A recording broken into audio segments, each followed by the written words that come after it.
Revenue Services is today expected to brief the media on the withdrawal of the SARS report by KPMG. Now, the auditing firm have come under fire after it was accused of facilitating tax evasion, money laundering and corruption by giving Gupta-linked entities clean audits. The firm has since admitted shortcomings in reference to these particular audits. KPMG South Africa has since apologized for its role in the SARS rogue unit saga. Now, the company announced drastic changes to its top structure as it battles to save itself from the consequences of doing business with the Gupta family. Among the changes include the resignation of the CEO as well as 8 other officials. KPMG said it would donate the 40 million rand it earned in fees from Gupta-controlled firms to charity and refund 23 million rand it earned compiling a controversial report for the South African Tax Service. The auditing firm has also withdrawn a report on the so-called rogue unit at SARS. The report raised questions about the leadership of Pravin Gordhan when he was the SARS commissioner, as well as other tax officials. Meanwhile, KPMG's new CEO, Dlomu, has acknowledged the company's mistake in the SARS rogue unit report. Dlomu says they are also looking forward to engaging with former Finance Minister Pravin Gordhan.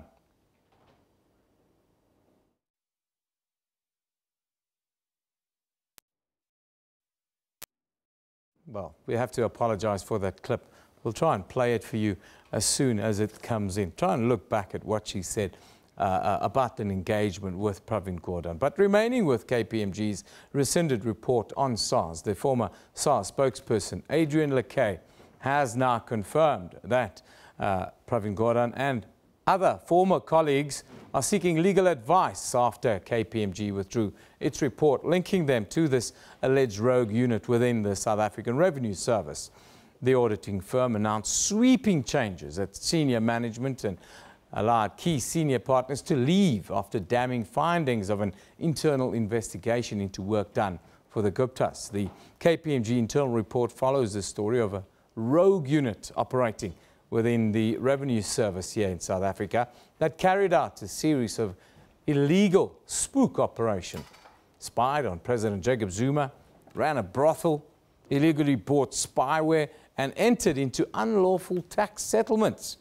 Now, as a result, many of SARS's top management were forced to resign. Now, joining us live from Pretoria, one of those affected and who was also named in the now discredited KPMG report, the former SARS spokesperson, Adrian Lackay, joins us live from the capital. He's in our studios in Pretoria this morning. A very good morning to you, Adrian. Thank you for being with us here on Newsroom. Good morning, Eben. Thank you very much for the opportunity to participate in this program.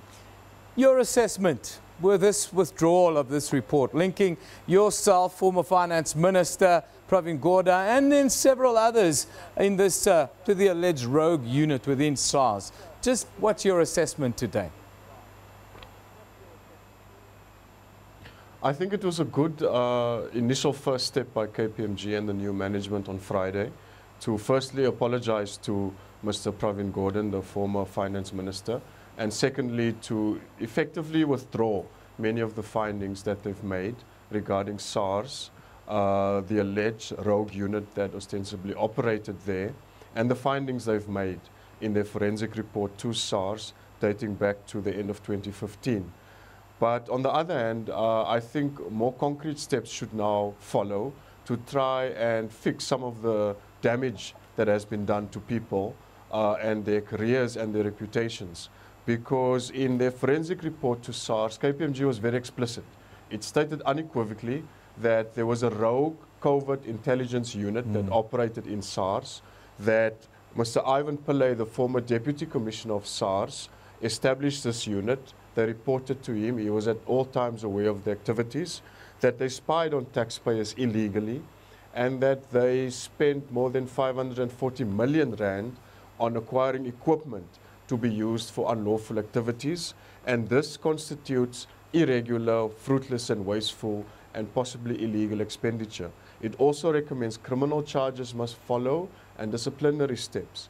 And we know now that this report was the basis of actions taken against a number of SARS officials and ultimately the criminal prosecution of Mr. Pillay, Mr. Pravin Gordhan, and Oupa Magashula, the former SARS commissioner, in October 2016, which charges were subsequently withdrawn by the National Director for Public Prosecutions. So KPMG and its activities and conduct lie central to what events transpired last year. Is it your contention then that this report was a political tool as a way and means to frustrate those who were fighting against state capture?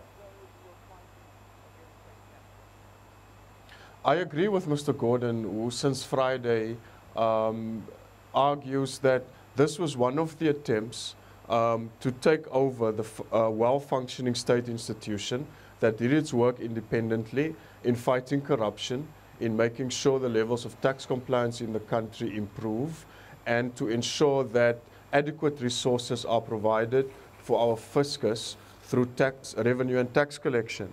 And SARS was a model public institution. It played a significant role to combat corruption and to expose abuses in the public finance system. And I think if we reflect back on what happened throughout 2016, many people played politics. I think the ultimate target has always been Mr. Pravin Gordhan in his portfolio as Minister of Finance until March this year.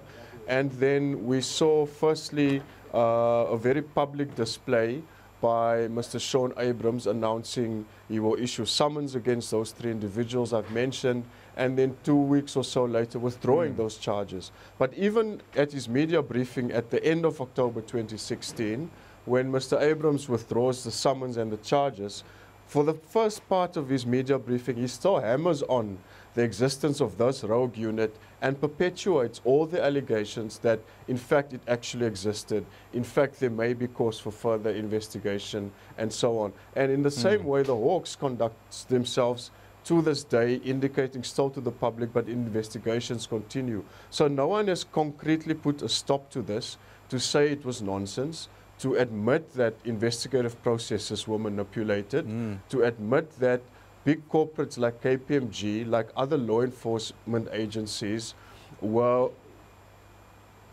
directed to act and to find in a certain way against certain individuals. And if we can get those admissions and the true facts, I think that is owed to the South African public and taxpayers. Do you think KPMG will now come clean and come up with names, as you say? And secondly, do you feel exonerated? And also, you talked about reparations. What do you think that those kind of reparations to the individuals should be like? Look, this was never about any one individual amongst us. Many people suffered tremendous harm in this process. The top management, the exco of SARS, effectively, people either resigned or the structure was disbanded. A whole institution suffered reputational damage. People lost their jobs. Some of them are still facing criminal or disciplinary charges. They have to defend themselves against those. They incur legal costs. They have to pay for it themselves. And they've lost prospects of future employment. Certainly in the case of Mr. Ivan Pillay, Johan van Logrenberg, Yolisa Piquet, Piet Richer, who were all senior officials who served and helped build a public institution. Some stayed with SARS for more than 28 years. So those people's careers were destroyed. They suffered financial losses. Their families are traumatized, and they need a proper and a more concrete form of justice than just a public admission that I will return the fees that I got from SARS. There must be a better outcome for them. So hopefully there can be some efforts to engage. Certainly Mr. Gordhan, certainly Mr. Pillay and others who were directly affected by KPMG's findings, and to give them a platform to be heard. Because from 2015, when these investigations were done, those affected by the findings were never given a fair, reasonable and proper opportunity to answer the allegations against them or to make submissions to KPMG and its investigative team about the allegations and putting documentary evidence to refute that. So if voices can now be heard, if there can be a more constructive engagement with those affected, it would be a positive step. You talk about that steps, but you also talk about the fact that you guys are taking legal advice. What is that process of taking legal advice? And when you talk about that, what is the context it exists in within the next steps? Since Friday, I've been speaking to a number of the former SARS colleagues, including Mr. Gordhan. They are individually talking to their lawyers to try and identify an appropriate legal means or legal action for them to, one, protect their rights, but also to find some form of justice, if you wish, and compensation if that needs to be the end game. Knowing that if you take on big institutions like the Revenue Service or a big corporate like KPMG, litigation is expensive, it takes time, it's stressful, and within those considerations, I think as a group, those individuals will come up with, obviously guided by sound legal advice, as to what would be the correct course of action to ensure that, firstly, their reputations are restored, secondly, that there's some form of compensation, and ultimately that there can be a measure for them to clear their names in the public domain. Adrian, thank you for joining us today. Adrian Lackay is the former spokesperson of SARS, and of course we spoke at length now about the discredited KPMG report.